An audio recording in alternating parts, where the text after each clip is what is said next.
Bonjour, nous sommes heureux de vous accueillir dans l'un de nos centres de formation professionnelle de la Commission scolaire de Montréal. Cet outil vous guidera dans votre demande de prêts et bourses. Nous vous suggérons de suivre cette présentation à l'aide du guide qui vous a été remis par le personnel de l'École des métiers. Vous êtes admis dans un programme de formation professionnelle? Saviez-vous que vous pouvez avoir accès à une aide financière?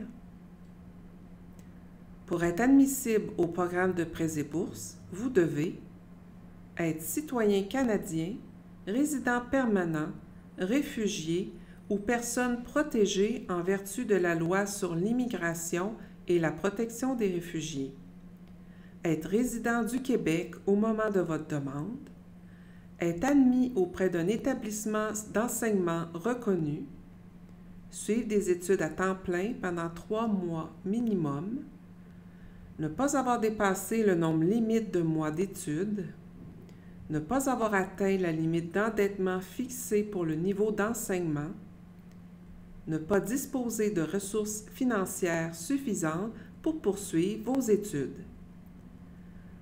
Vous ne serez pas admissible au programme de prêts et bourses si vous purgez une peine de prison.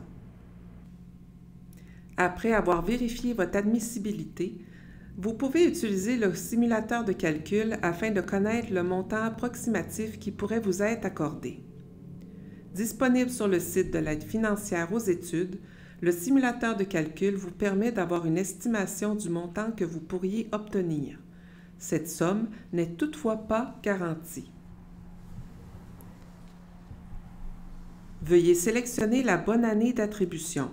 Cette dernière débute le 1er septembre et se termine le 31 août. Vous devez répondre à toutes les questions du simulateur avec le plus de précision possible en fonction de votre situation. Puisque le simulateur est le même pour tous, veuillez sélectionner le bouton nommé « Formation continue » pour des études en formation professionnelle. Il ne faut donc jamais choisir le bouton « Formation régulière » lors de votre demande. Pour les besoins du simulateur, il est recommandé d'inscrire le montant moyen des frais de scolarité pour les programmes de formation professionnelle, soit 186 $. Nous vous rappelons que cet exercice est une simulation. Veuillez toujours vérifier le montant des frais de scolarité du programme dans lequel vous êtes inscrit.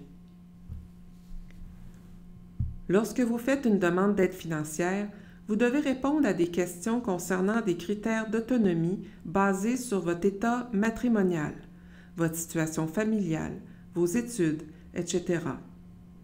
Ces réponses détermineront si la contribution de vos parents, de votre répondant ou de votre conjoint est exigée puisque le programme de prêts et bourses est contributif, c'est-à-dire que ces personnes doivent contribuer au financement de vos études selon certains critères. Voici les différentes catégories d'étudiants dans l'une desquelles vous serez classé selon votre situation. Ces catégories sont définies dans le guide dans les sections 2.1, 2.2 et 2.3. Le montant du prêt par mois d'études pour la formation professionnelle est toujours le même, soit d'environ 202 $ par mois. Il est aussi possible de demander un prêt supplémentaire pour l'acquisition de matériel scolaire selon vos besoins spécifiques, et ce, pour chacune des périodes d'études pour lesquelles une aide financière vous est accordée.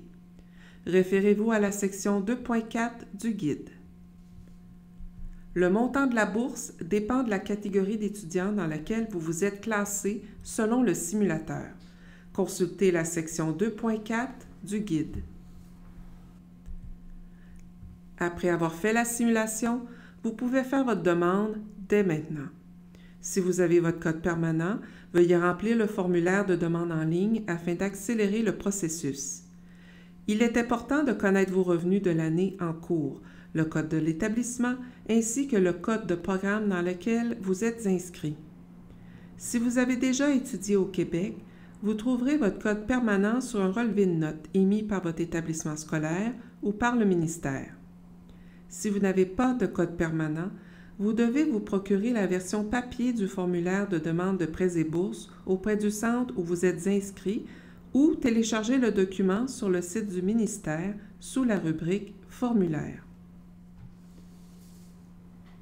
Pour faciliter la saisie de votre formulaire de demande, nous vous invitons à visionner les 2 vidéos en ligne sur le site de l'aide financière aux études du ministère de l'Éducation et de l'Enseignement supérieur dans la section « Accès rapide ». Si vous avez toujours des questions pour faire suite au visionnement des vidéos, veuillez communiquer avec la personne responsable du dossier des prêts et bourses de votre centre ou appeler sans frais au numéro du ministère 1-877-643-3750.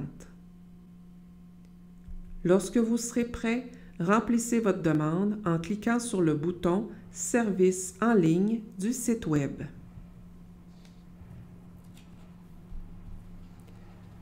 Si vous n'avez pas de mot de passe, cliquez sur le lien « Nouvelle inscription ».